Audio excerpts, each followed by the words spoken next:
kuliah. Sekarang aku kuliah semester 3 di Informatika Universitas Pembangunan Nasional Veteran Yogyakarta. Dan ya, saya asal dari Cilacap. Mungkin itu.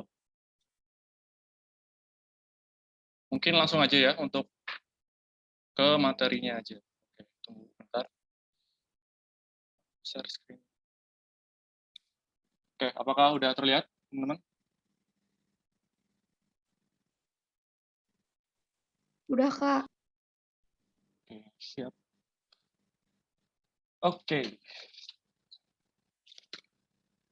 Oke, jadi sore ini kita akan bahas tentang simpulan paragraf. Oke, apa aja sih isinya? Gitu. Nanti kita akan belajar tentang silogisme, logika kuantor, pernyataan majemuk, dan nanti di akhir akan ada rangkuman dan contoh soal ya. Oke, yang pertama, silogisme. Apa sih silogisme? Kita sering dengar kan tentang silogisme itu. Oke, jadi gampangannya ya, silogisme itu adalah penyimpulan tidak langsung dari dua proposisi atau premis-premis ya, yang disimpulkan menjadi suatu proposisi baru atau kesimpulan. Jadi nanti akan ada dua premis ya, yang tugas kita adalah nanti menyimpulkan. Nah, di dalam silogisme ini terdapat dua kategori premis dan satu kategori kesimpulan. Lalu, kedua premis itu ialah premis umum atau premis mayor dan premis khusus atau premis minor. Nah, untuk lebih jelasnya lagi, nanti kita akan bahas di contoh soal. Nah, ini. Oke, premis 1 sama premis 2. Oke, jadi premis umumnya itu yang premis 1 dan premis khususnya itu premis 2 ya. Kita baca, jika Oleh memiliki uang, maka Oleh berangkat liburan. Itu premis 1. Lalu premis 2, Oleh memiliki uang. Nah, ternyata nih Oleh memiliki uang. Oke, seperti biasa, kesimpulannya apa? Untuk soal seperti ini, kita bisa memisalkan. Jadi Oleh memiliki uang ini adalah P, maka ini implikasi dan Oleh berangkat liburan adalah Q. Oke. Nah, ternyata nih premis 2 mengatakan Oleh memiliki uang. Berarti Oleh memiliki uang adalah P ya. Maka jadinya seperti ini. Nah, kesimpulannya apa kira-kira? Oke, premis 1 kan ini bentuknya ini sebuah janji kan. Jika Oleh memiliki uang, maka Oleh berangkat liburan. Ini adalah sebuah janji dan pasti ditepati. Nah, terus ternyata premis 2 mengatakan Oleh memiliki uang. Nah, sesuai janjinya Oleh tadi, kalau memiliki uang, maka Oleh berangkat liburan. Jadi kesimpulan yang tepat adalah yang Q ya. Oleh berangkat liburan. Oke, tapi misalkan premis 2 ini bukan P, tapi Q. Nah, gimana tuh? Oke, ternyata Q ya. Berarti Q adalah Oleh berangkat liburan. Gitu. Jadi premis pertama, jika Oleh memiliki uang, maka Oleh berangkat liburan. Lalu premis 2 mengatakan, ternyata Oleh berangkat liburan nih. Nah, kesimpulannya apa kira-kira? Ada yang tahu? Boleh banget chat di komentar kalau tahu. Oke, jadi kalau ditanyakan premis 1 itu P maka Q, dan premis 2 itu Q, maka kesimpulannya, tidak ada kesimpulan yang pasti benar. Kenapa? Oke, kita coba cross-check lagi. Janjinya kan jika Oleh memiliki uang, Oleh berangkat liburan nih. Nah, ternyata premis 2 ini Q ya kan? Berarti Oleh berangkat liburan. Ternyata Oleh berangkat liburan. Apakah lantas kesimpulannya itu P? Apakah lantas Oleh memiliki uang? Jelas memiliki uang? Ya belum tentu gitu kan. Bisa aja Oleh berangkat liburan itu karena faktor lain, mungkin menang giveaway atau diajakin temen, ditraktir kan, bisa aja. Karena di sini banyak banget faktor-faktor lain yang bisa mempengaruhi Oleh berangkat liburan. Dan yang kita tahu adalah cuma ini, jika Oleh memiliki uang, maka Oleh berangkat liburan. Jadi kita dilarang untuk berasumsi. Paham ya? Sampai sini ya? Jadi di dalam berlogika itu, kita dilarang untuk berasumsi. Jadi kita tuh cuma punya modal dua premis itu. yang tugas kita adalah untuk menyimpulkan berdasarkan dua premis itu. Jadi kita dilarang untuk berasumsi seperti itu.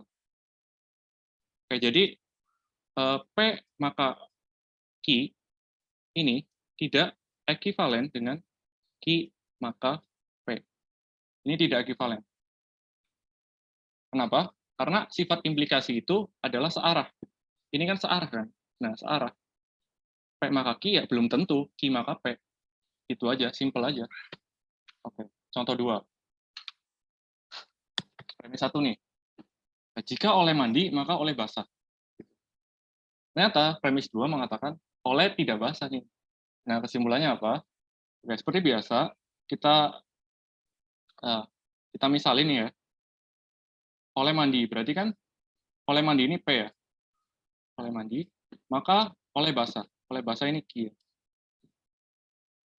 Ternyata oleh tidak basah. Tidak basah berarti tidak Q ya. Seperti ini jadinya nanti. Nah, kira-kira apa nih kesimpulan yang benar? Ya, jadi kesimpulan yang benar adalah oleh tidak mandi. Oke, bentar. Nah, tidak P ya. Kenapa? Oke, jadi gini aja. Janjinya kan oleh ini kalau mandi ya basah gitu kan. Nah, ternyata oleh nggak basah. Ya pastilah dia nggak mandi kan. Ya nggak basah kok. Janjinya kan kalau mandi ya basah gitu kan. Nah, terus misalkan kalau ini bukan Q tapi tidak P, premis 2 itu tidak P, berarti tidak mandi gitu. Kesimpulannya apa kira-kira?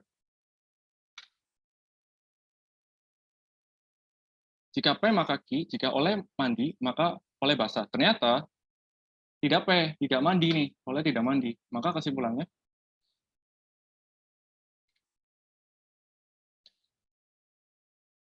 oke, maka kesimpulan yang tepat adalah tidak ada kesimpulan yang tepat. Tidak ada kesimpulan yang pasti benar. Kenapa? Seperti contoh 1 tadi ya, bahwa oleh tidak mandi. Apakah lantas oleh ini tidak basah? Apakah lantas tidak Q? Ya, belum tentu juga kan. Bisa aja dia tuh basah karena kehujanan atau misal kecipratan air. Karena di sini banyak banget faktor-faktor lain yang mempengaruhi sebuah kejadian gitu kan. Yang kita tahu cuma ada dua premis itu. Jadi kesimpulan yang pasti benar itu nggak ada. Tapi kalau di pertanyaan itu ditanyakan yang mungkin benar, maka jawaban tidak Q ini alias oleh tidak basah ini mungkin benar. Oke, tapi yang pasti benar itu nggak ada. Gitu. Jadi dari kesimpulan ini bisa kita tarik bahwa P maka Q ini ekivalen dengan tidak Q maka tidak P. Oke. Gitu ya. Jadi tidak P maka Q ini ekivalen dengan tidak Q maka tidak P. Gitu, teman-teman. Oke. Ingat ya, bahwa sifat implikasi itu searah. Itu. Oke, lanjut ke contoh 3. Oke, ini ada dua premis lagi. Jika Andi sehat, maka ibu senang. Jika ibu senang, maka ibu nikah lagi. Wah. Kesimpulannya apa nih kira-kira? Seperti biasa, kita misalin dulu. Andi sehat ini P ya. Maka ibu senang. Ibu senang ini Q. Aduh. Terus, jika ibu senang berarti Q, maka ibu nikah lagi. Ibu nikah lagi ini misalkan R ya. Oke. Nah, ini broad. Jika Andi sehat, ibu nikah lagi. Ya. Oke. Oke, jadi triknya tuh gini, teman-teman. Premis 1 kan P maka Q ya. Terus premis 2, Ki maka R. Kalau kalian menjumpai tipe-tipe yang seperti ini, maka tinggal coret aja Ki-nya. Aduh, bentar. Ki-nya coret, maka nanti kesimpulannya adalah P maka R. Jadi jika Andi sehat, maka ibu nikah lagi. Nah, gampang kan? Ibu nikah lagi, tinggal Andi sehat aja. Oke, berarti tapi biasanya di ABC-an itu, di pilihan ganda, biasanya itu yang ditampilin itu bukan P maka R-nya, tapi biasanya yang ekivalen dengan P maka R. Yang ekivalen dengan P maka R seperti di contoh 2 tadi adalah tidak R, maka tidak P. Gitu. Berarti jika ibu tidak nikah lagi, maka Andi ini tidak sehat. Gitu. Oke, sampai silogisme ini ada pertanyaan atau enggak? Kalau enggak, nanti kita lanjut ke logika kuantor.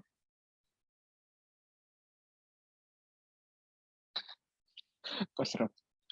Belum enggak? Oke, Mas Amar. Belum. Kak ulang lagi dong yang Yang apa? ada saat menikah lagi. Yang mana? Yang mana?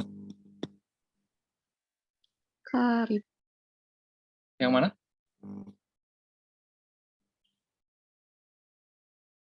Belum.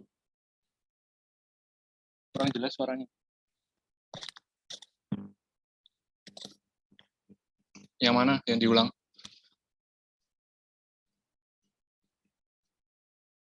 Oke.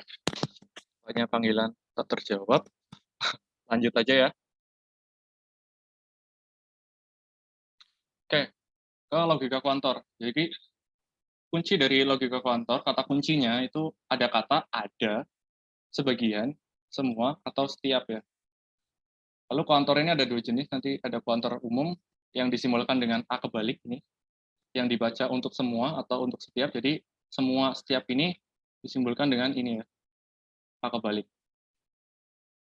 Lalu untuk kuantor khusus disimbolkan dengan E kebalik, dibaca ada atau untuk beberapa atau paling sedikit itu 1. Ini.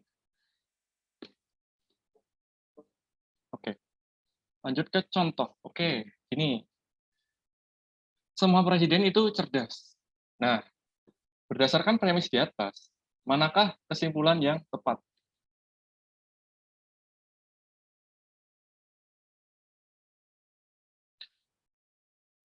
Oke, semua presiden itu cerdas. Berdasarkan premis di atas, manakah kesimpulan yang tepat? A. Jika presiden, maka cerdas. B. Ada presiden yang cerdas. Kira-kira apa nih? Oke, A. Nah, B berarti ada presiden yang tidak cerdas. Oke, mantap. Oke, langsung. Kita langsung pembahasan. Oke, jadi kalau kalian menemui semua presiden itu cerdas, atau bentuk semua P adalah Q, ya, itu adalah sebuah syarat atau janji. Jadi, sama dengan tadi, jika P maka Q, ya. Jadi, bisa kita simpulin ya, bahwa semua P adalah Q ini ekivalen dengan P maka Q. Jadi, kita bisa nyebut juga ini, semua presiden itu cerdas adalah jika presiden, maka dia cerdas. Bisa seperti itu. Oke, lanjut. Presiden tersebut premis tersebut memiliki kondisi di mana himpunan P berada di dalam himpunan Q. Oke, jadi gini, ini kan semua presiden itu cerdas ya, berarti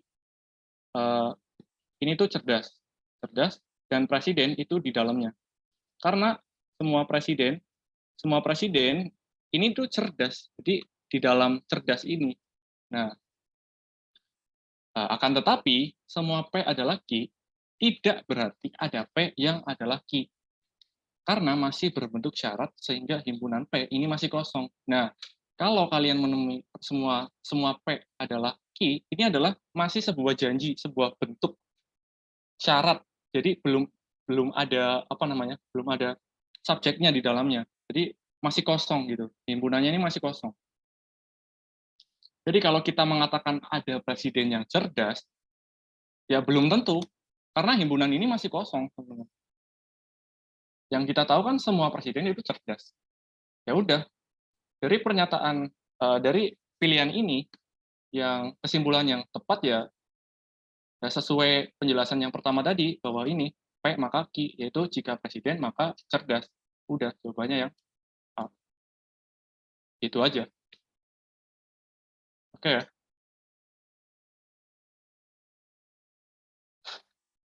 Oke. Lalu contoh 2. Ada siswa SMA yang lolos UTBK. Nah, berdasarkan premis di atas, manakah kesimpulan yang salah? A. Ada yang lolos UTBK yang merupakan siswa SMA. Nih, tadi kan ada siswa SMA yang UTBK kan? Lalu yang B, ada siswa SMA yang tidak lolos UTBK. Lalu C, ada siswa SMA. Oke, kita buatkan diagramnya dulu. Jadi himpunannya gini. Berarti kan ada siswa SMA yang lolos UTBK. Berarti sini UTBK. Berarti siswa SMA ini ya. Nah, di sini ada nih siswa SMA nih. Siswa SMA nih. Ada lah. Ada berarti kan at least ada satu ya. Ada satu ya. Oke, di sini ya kan. Nah, dari diagram ini, dari himpunan ini, kita kan bisa menyimpulkan kan sebenarnya. Yang kita cari adalah yang salah ya. Yang salah. Ada yang lolos UTBK yang merupakan siswa SMA. Ada dong. Ini kan, ada kan. Ada nih. Berarti ini benar ya. Lalu, ada siswa SMA yang tidak lolos UTBK. Ini kita skip dulu. Oke, yang C. Ada siswa SMA. Ya jelas ada siswa SMA kan ini kan. Ada minimalis satu lah. Karena di sini ada siswa SMA. Oke. Berarti ini jelas. Benar. Lalu yang B. B ini kenapa salah gitu? Ada siswa SMA yang tidak lolos UTBK. Yang kita tahu kan ada siswa SMA yang lolos UTBK gitu kan. Apakah berarti bahwa ada nih siswa SMA yang tidak lolos UTBK? Dari keterangan ini apakah ada? Ya kita nggak tahu gitu kan. Lagi-lagi kita nggak tahu. Karena kita dilarang untuk berasumsi. Oke. Ya soalnya nggak dijelaskan gitu. Nah, berdasarkan premis tersebut, pernyataan yang salah adalah ada siswa SMA yang tidak lolos UTBK karena mengandung asumsi. Yang kita tahu kan cuma ini doang, cuma ini tok ini, cuma ini tok. Oke. Lalu, premis hanya bilang bahwa ada loh siswa SMA yang lolos UTBK, di luar itu tidak ada informasi sama sekali. Oke ya. Jadi, ingat, pada logika pengambilan kesimpulan hanya boleh diambil dari informasi yang dimiliki saja, atau premis yang diberikan saja, tanpa asumsi tambahan sama sekali. Ini ya, perlu digarisbawahi juga, tanpa asumsi tambahan sama sekali. Gitu. Oke, yang ketiga, ada 2 premis. Premis 1, tidak ada manusia yang abadi. Oke, tidak ada manusia yang abadi. Lalu premis 2, ada murid yang manusia. Oke, ada murid yang manusia. Manakah pernyataan yang salah? Oke, ada yang tahu A, B, C, D, E?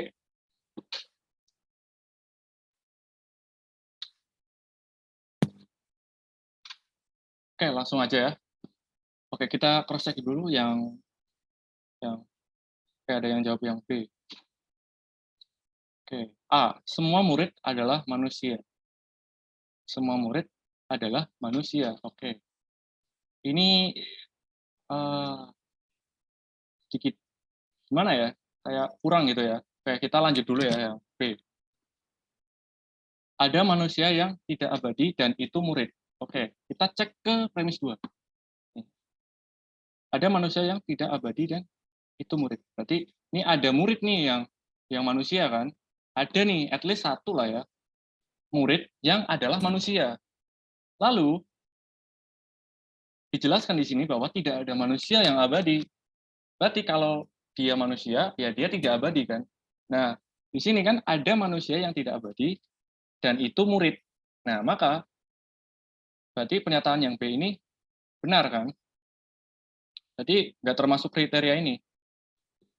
Yang salah. Lalu yang C. Ada manusia yang tidak abadi. ada manusia yang tidak abadi. Ada manusia yang tidak abadi. Oke, yang premis 2 kan tadi ada murid kan. Ada murid berarti dia kan termasuk manusia kan. Berarti kan ada subjeknya kan. Berarti kan bukan sekedar bukan sekedar syarat atau janji aja kan. Berarti dia ada subjeknya. Murid. Berarti di sini ada manusia yang tidak abadi itu adalah benar. Oke. Oke, terus yang D. Semua manusia tidak abadi. Oke, kita merujuk ke premis 1. Semua manusia tidak abadi. Berarti tidak ada manusia yang abadi. Ini sebenarnya kan sama aja kan. D sama premis 1 ini. Kan sebenarnya sama aja kan. Ekivalen dengan D kan. Ini cuma permainan kata-kata aja. Tidak ada manusia yang abadi, ya berarti semua manusia tidak abadi. Gitu aja. Yang E. Jika manusia, maka tidak abadi. Oke. Ini sebenarnya, ini tuh sama aja sama yang D kan. Jika manusia, maka tidak abadi. Kan tadi kan kita tahu kalau semua P maka Q itu ekivalen dengan jika P maka Q kan. Gitu kan. Ya, ini kan sama aja. Jika manusia, maka tidak abadi. Gitu. Maka yang E ini benar. Terus yang A. Tadi kan jawabannya yang A kan. Kenapa yang A salah? Oke, semua murid adalah manusia. Yang kita tahu berdasarkan premis 2 adalah ada murid yang manusia. Apakah lantas semua murid itu manusia? Karena yang kita tahu ini ada. Berarti apakah berarti ada ini artinya semuanya, semua murid adalah manusia? Ya belum tentu. Gitu kan. Kita dilarang berasumsi lagi. Oke, jadi yang salah adalah yang A. Semua murid adalah manusia. Gitu. Oke, yang keempat. Premis 1. Semua mobil memiliki 4 roda. Oke. Yang P2. Ada mobil yang berwarna hitam. Nah, manakah pernyataan yang salah? Oke, mungkin ada yang bisa jawab. A, B, C, D, E.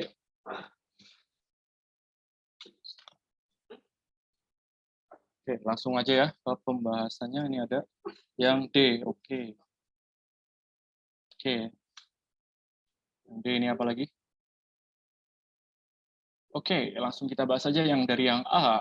Ada yang berwarna hitam yang merupakan mobil. Oke, kita merujuk ke premis 2.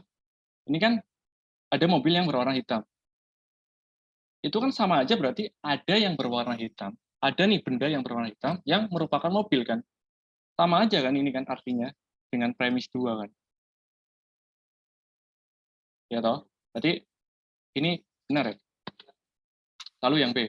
Jika mobil, maka memiliki 4 roda. Nah, kita merujuk ke premis 1.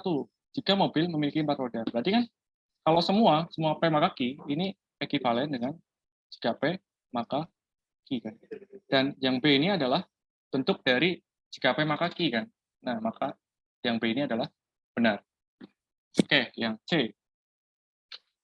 Tidak ada mobil yang tidak memiliki 4 roda. Tidak ada mobil yang tidak memiliki 4 roda. Oke, janjinya kan di sini semua mobil memiliki 4 roda. Ya, berarti yang C ini tidak ada mobil yang tidak memiliki 4 roda. Berarti artinya kan sama aja kan dengan premis 1. Tidak ada mobil yang tidak memiliki roda. Ya sama artinya semua mobil itu ya memiliki 4 roda gitu kan.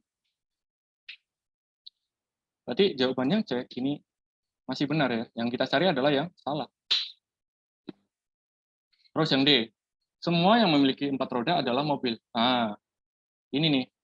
Semua yang memiliki 4 roda itu kan sama aja. Kalau kita ke bentuk implikasi kan berarti kalau 4 roda ini kita lambangkan Q, mobil ini lambangkan P, berarti kan P maka Q kan. Nah, ternyata semua yang memiliki 4 roda berarti kan Q maka P kan. Nah, kita tahu kan tadi kan P maka Q itu tidak ekivalen kan dengan Q maka P kan. Nah, maka jawaban yang D ini jawaban yang salah ya, tapi benar. Salah tapi benar. Oke. Terus yang E, ada mobil yang berwarna hitam yang memiliki 4 roda. Oke, di sini kan ada mobil yang berwarna hitam dan ternyata semua mobil memiliki 4 roda. Ya jelas lah yang E ini benar. Itu. Maka jawaban yang manakah pernyataan yang salah adalah yang D. Gitu. Oke, sampai sini apakah ada pertanyaan lagi teman-teman semuanya?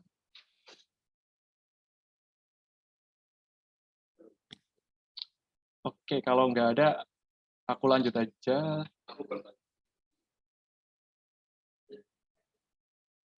Oke, langsung ke pernyataan. Oke, ini apa? Lanjut ke. Oke, pernyataan majemuk. Oke, pernyataan majemuk. Pernyataan majemuk memiliki lebih dari satu pernyataan dalam satu kalimat ya. Namanya juga majemuk ya. Berarti kan lebih dari satu kalimat. Gitu. Di antara satu pernyataan dengan pernyataan lainnya dibutuhkan kata penghubung. Nah, di sini kata kuncinya kata penghubung. Nah, kata penghubung pada pernyataan majemuk di dalam logika matematika ini ada beberapa jenis. Nanti ada negasi, disjungsi, konjungsi, implikasi, dan biimplikasi. Oke, aku sedikit menyinggung tentang implikasi dan biimplikasi. Jadi kalau implikasi itu kan tadi gini kan, searah kan, kayak maka ki ya gitu. Lalu yang biimplikasi ini. Nah, bedanya apa? Nah, kalau implikasi itu kan searah. Kalau biimplikasi itu dua arah. Jadi kalau implikasi itu tadi tidak sama dengan ki maka p. Kalau biimplikasi itu ekivalen dengan ki biimplikasi p. Nah, gitu. Oke, oke ya, gampang lah. Terus negasi. Sebenarnya negasi ini gampang aja, atau ingkaran nama lainnya, merupakan kebalikan atau lawan dari suatu pernyataan. Jika diketahui pernyataan P, maka ingkarannya ya tidak P. Itu atau sebaliknya. Ini adalah tabel kebenarannya. Jika P ini benar, maka tidak P adalah salah. Begitupun sebaliknya, jika P ini salah, ya tidak P-nya adalah benar. Contoh, P-nya, saya sudah mandi. Ya, berarti negasinya adalah saya belum mandi. Ya, segampang itu sih. Oke, yang konjungsi. Konjungsi ini adalah kata kuncinya kata dan ya, dan ini dan disimbolkan dengan V kebalik. Berikut adalah tabel kebenarannya. Oke, jadi kalau dan itu gampangannya adalah jika dua kalimat P dan Q ini benar, bernilai benar, maka dan ini konjungsinya bernilai benar. P dan Q-nya itu benar. Syarat dari dan ini benar adalah dua-duanya benar. Itu ini benar, benar. Bila salah satu aja itu salah, maka nanti berdampak ininya juga salah. P dan Q-nya itu salah. Oke. Oke, contoh. P ini mengatakan 3 adalah bilangan prima. 3 adalah bilangan prima adalah pernyataan yang benar kan. 3 ya bilangan prima kan. Lalu yang Q, 3 adalah bilangan ganjil. Iya kan, pernyataan yang benar kan. Maka kalau P dan Q berarti 3 adalah bilangan prima dan ganjil adalah pernyataan yang benar gitu. Oke, mungkin misal kalau Q ini mengatakan 3 adalah bilangan genap, berarti kan pernyataannya salah kan. Maka kalau P dan Q nanti adalah mengatakan 3 adalah bilangan prima dan genap, maka pernyataan itu salah. Karena seperti tadi bahwa dan itu harus dua-duanya benar gitu. Oke ya, gampang ya. Ini intinya dua-duanya harus benar, maka nanti bernilai benar. Kalau ada salah satu aja yang salah, maka nanti salah P dan Q-nya. Oke, yang disjungsi. Oke, disjungsi adalah pernyataan majemuk dengan kata hubung atau. Oke, atau. Atau ini disimbolkan dengan V ya. Ini adalah tabel kebenarannya. Jadi Gampangannya kalau disjungsi ini atau ada bernilai benar kalau ada pernyataan yang benar satu. Kalau ada at least satu pernyataan yang benar, itu maka nanti P atau Q-nya itu bernilai benar gitu. Misal sini B, berarti kan ada yang benar kan. Ini 2 malah ya.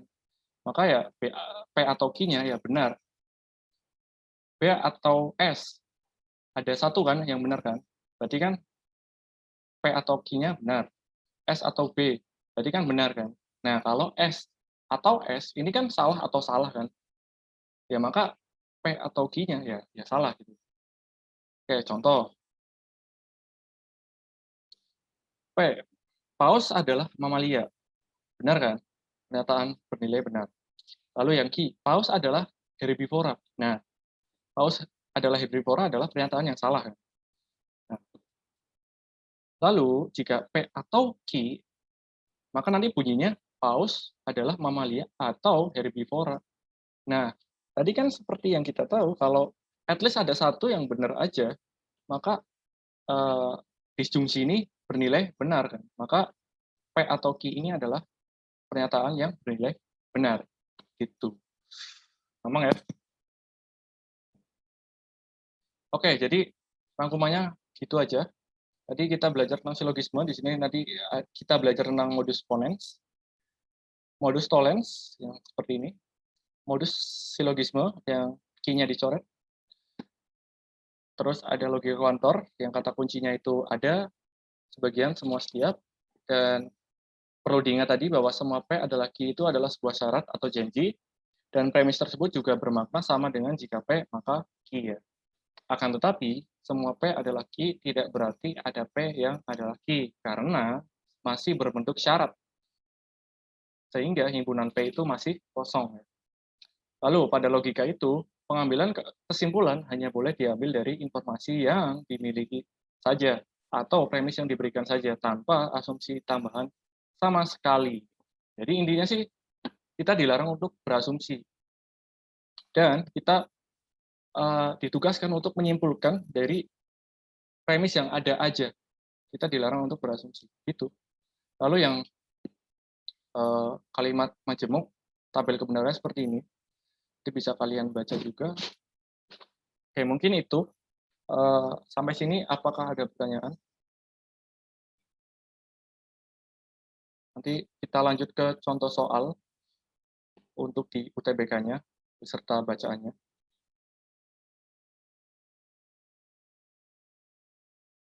Oke ya, aku anggap nggak ada. Aman, oke aman. Oke, contoh soal. Ini ada bacaan dan nanti ada soalnya. Oke, kita baca dulu soalnya. Berdasarkan paragraf 1, simpulan yang benar adalah apa? Oke, berdasarkan bacaan ini. Oke, jadi kalau kita menemukan soal simpulan yang benar,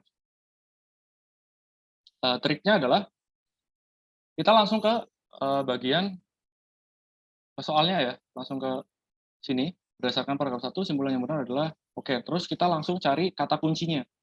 Nah, di ABC-an ini kan, sering menyebutkan pesawat di grounded, pesawat di grounded, terus penumpang menunda, terus industri penerbangan mati suri. Nah, terus kita cari nih di bacaannya. Oke, aku baca dulu. Apabila kapasitas penumpang pesawat terlalu padat, akan membuat penumpang pesawat tak pede menggunakan jasa penerbangan di kala pandemi COVID-19. Apalagi berdasarkan survei para penumpang pesawat, udara lebih memilih wait and see selama pandemi. Direktur Utama PT Garuda Indonesia, Irfan Setia Putra, menyampaikan skenario buruk yang menghantui industri penerbangan. Riset menunjukkan 60-70% mereka yang biasa traveling mengatakan, I will wait and see. Kalau yang 60% ini menunda sampai 6 bulan, maka bisa kebayang kan, pesawatnya 60% akan di-grounded for the next 6 months. Karena seperti ini, kita bukan survival mode lagi, tapi industri penerbangan akan mati suri, kata Irfan dalam acara Stadium General yang digelar oleh Binus University secara virtual Selasa. Oke. Tadi kan kata kuncinya itu kita grounded kan ini kan, terus tadi ada 60% juga, berarti kan bisa kita simpulkan itu di sekitaran sini nih bacaannya. Oke, di sini juga ada kata kalau. Kalau itu sama dengan jika. Ya, kalau itu bermakna sama dengan jika. Berarti kan jika yang 60% ini menunda sampai 6 bulan, berarti kan ini jika yang menunda sampai 6 bulan, ini kita bisa misalkan dengan P, maka bisa kebayang pesawatnya 60% akan di ground. Pesawatnya 60% akan grounded for next 6 months. Jadi ini adalah key. Ya kan? P maka key ini kan kita nemu. Terus kalau seperti ini merujuk ke kalimat sebelumnya. Berarti kan ke pesawatnya 60% kan. 60% akan di grounded for next 6 months. Kita bukan survival mode lagi, tapi industri penerbangan akan mati suri. Nah, ini berarti kan akan mati suri ini adalah R ya. Ini seperti ini itu kan tadi key ya. Maka bukan survival mode lagi, tapi industri penerbangan akan mati suri. Berarti ini R. Nah, kita udah tahu nih polanya. Berarti kan bentuknya seperti ini kan. Jika P maka Q, maka R.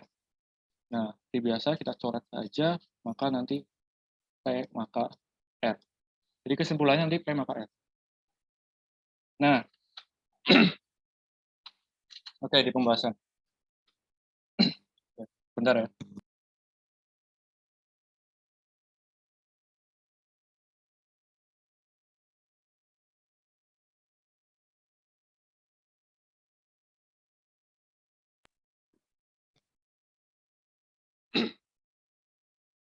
Dasar satu ini kan mengatakan bisa kita ubah ke dalam bentuk simbol. Oke. Tadi kan P kan kalau yang 60% ini menunda sampai 6 bulan, maka bisa kebayang kan pesawatnya 60% akan di grounded for the next 6 months. Oke. Lalu tadi Q kan, Q maka R kan. Nah, maka kesimpulannya tadi adalah P maka R. Nah, tapi permasalahannya kita cari P maka R berarti kan kalau yang 60% ini menunda sampai 6 bulan, maka industri penerbangan akan mati suri kan. Tetapi di bacaannya itu nggak ada. Nah, seperti yang aku katakan tadi di awal, kalau nggak ada maka kita cari yang ekuivalen dengan itu. Nah, kita tahu kan P maka R ini ekuivalen dengan tidak R maka tidak P. Nah, maka kesimpulannya adalah nanti jika industri penerbangan ini tidak mati suri, maka orang-orang 60% ini tidak menunda sampai 6 bulan. Gitu kan. Kita cari yang C ya. Jika 60%, bentar. Sorry, yang B. Jika industri penerbangan tidak mati suri, maka 60% calon penumpang tidak menunda keberangkatan selama 6 bulan. Ini kan tidak R, maka ini tidak menunda keberangkatan, berarti tidak P. Gitu kan. Ini sama aja dengan yang ini. Oke, jadi jawabannya yang B. Itu. Apakah ada pertanyaan untuk soal ini, teman-teman semuanya? Cek kalimat akhir. Apa nih cek kalimat akhir? Oke, belum ya. Lanjut aja.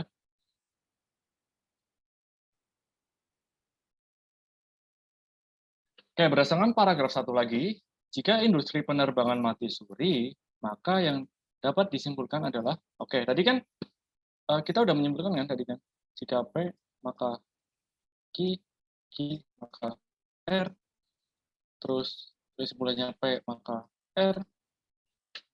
Nah, ternyata jika industri penerbangan mati suri,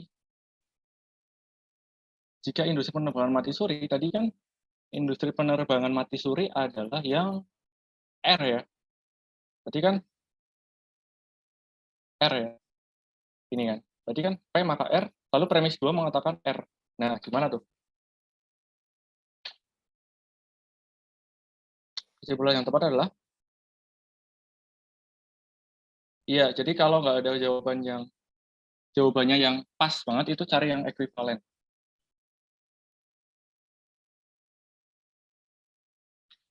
Oke, kita lanjut ke sini. Ini kan tadi kan?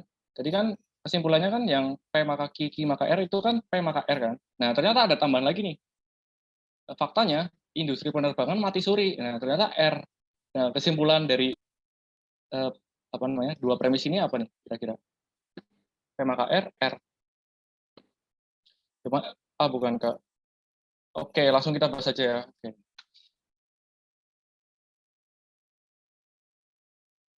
Oke, tadi kan di awal kita udah nyinggung ya tentang P maka Q. Kalau premis kedua mengatakan Q gimana? Jadi kan kalau premis satu mengatakan P, ya kesimpulannya Q kan. Kalau premis dua mengatakan Q gimana? Tidak ada. Maka kesimpulan yang tepat, yang pasti benar, itu tidak ada. Tidak ada kesimpulan yang valid. Ya kan? Karena sifat tadi, sifat dari implikasi adalah satu arah. Ini satu arah. P maka maka maka R ya berarti kan. Ini tidak sama dengan R maka P. Tidak sama. Ya berarti ini kesimpulannya itu tidak ada. Tidak ada kesimpulan. Tidak ada kesimpulan. Nah, jadi seperti ini ya penjelasannya. Jadi P maka Q, Q maka R, kita simpulkan, kita coret. Jadi P maka R, ternyata ada tambahan lagi, ternyata R. Lalu kita simpulkan dari dua premis ini, jadi tidak ada kesimpulan yang pasti benar. Gitu. Oke, apakah di nomor 2 ini ada kendala, teman-teman? Jadi jawabannya yang E ya, tidak ada jawaban yang valid. Oke, paham. Mantap.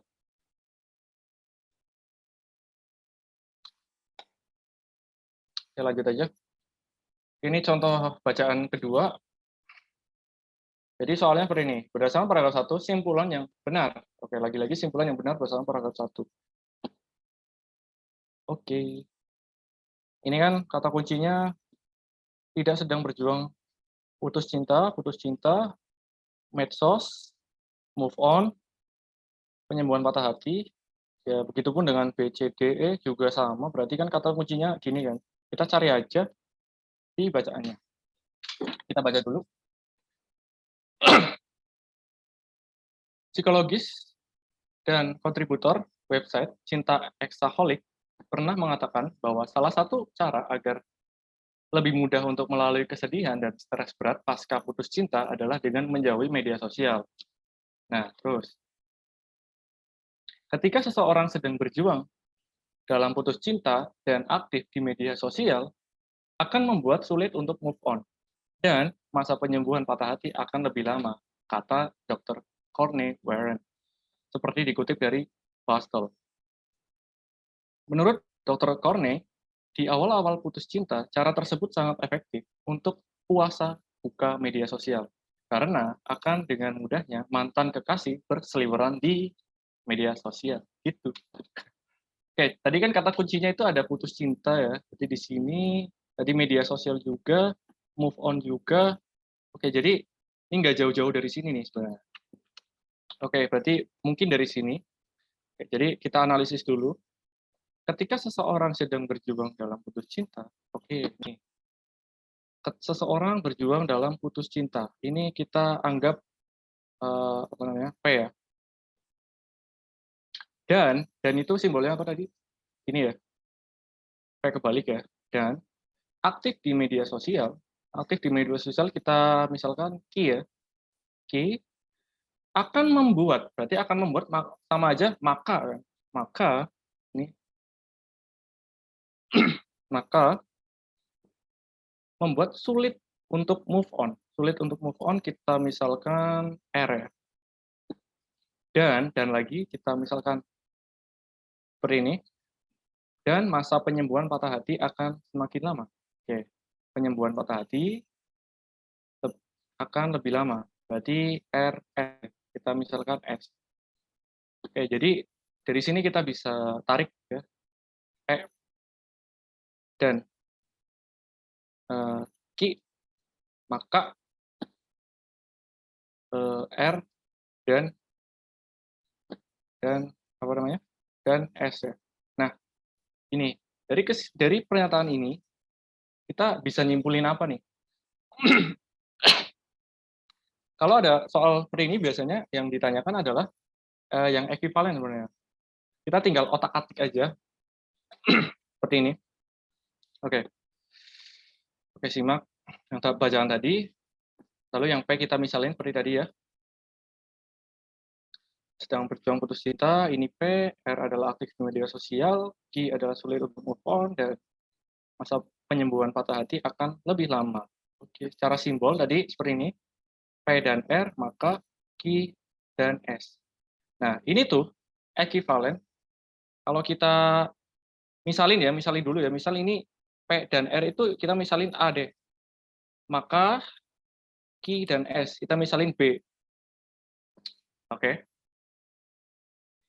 Oke, tadi kan kita tahu kan, kalau A maka B itu kan ekuivalen dengan tidak B maka tidak A kan.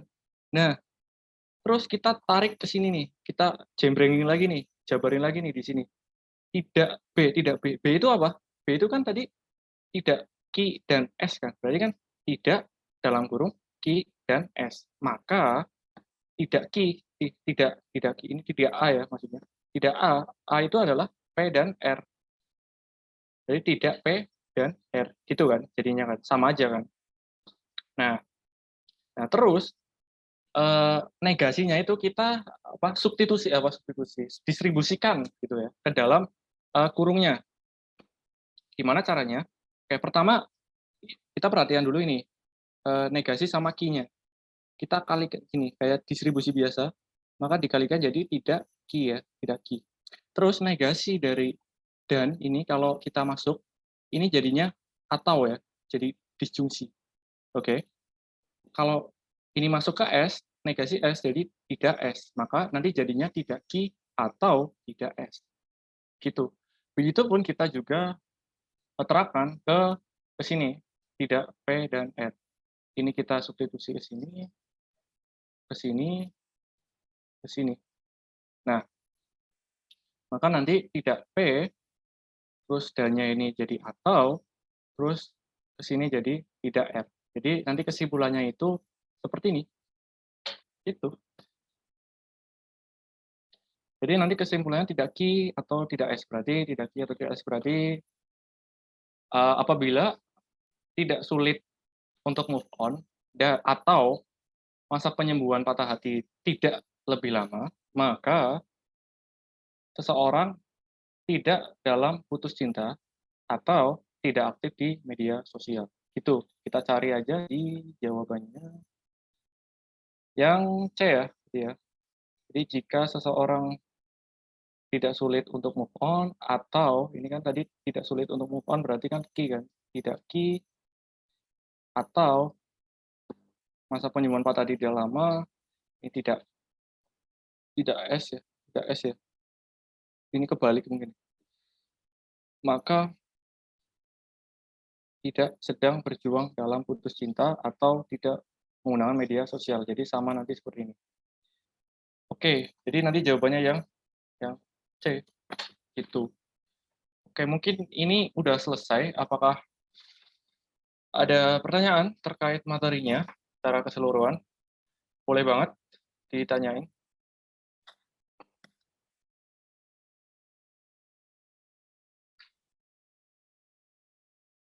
Oke, apakah ada pertanyaan untuk simpulan paragraf ini?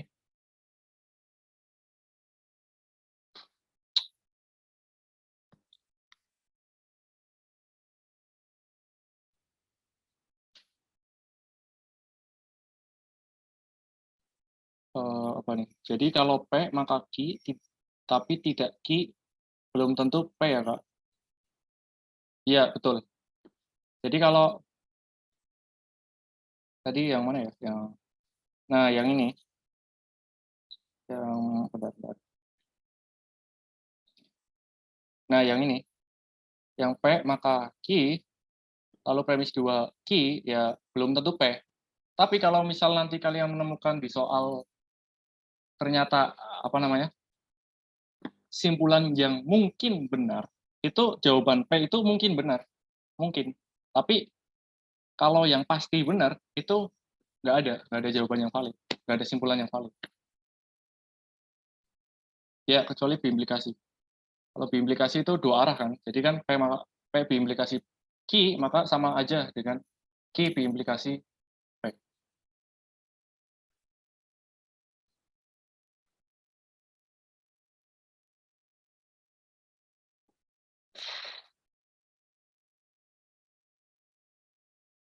Oke, apakah ada lagi, teman-teman semuanya?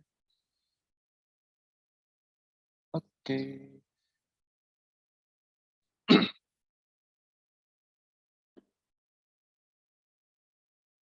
Ini aku tunggu dulu.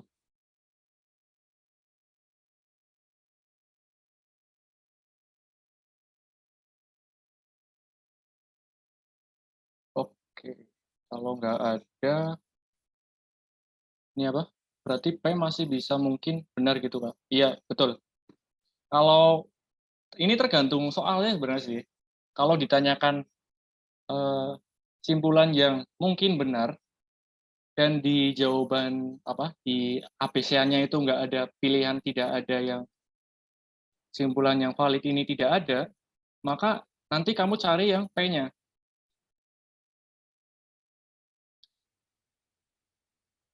Karena P itu mungkin benar mungkin, tapi nggak pasti benar. Gitu. Biasanya sih aku sering nemuin soal juga yang gitu sih, yang mungkin benar gitu. Dan nggak ada pilihan, tidak ada simpulan yang valid seperti ini. Jadi kita harus nyari yang P-nya. Kalau pernyataannya seperti ini.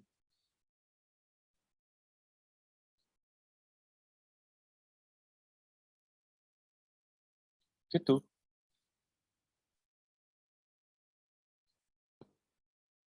Apakah ada lagi?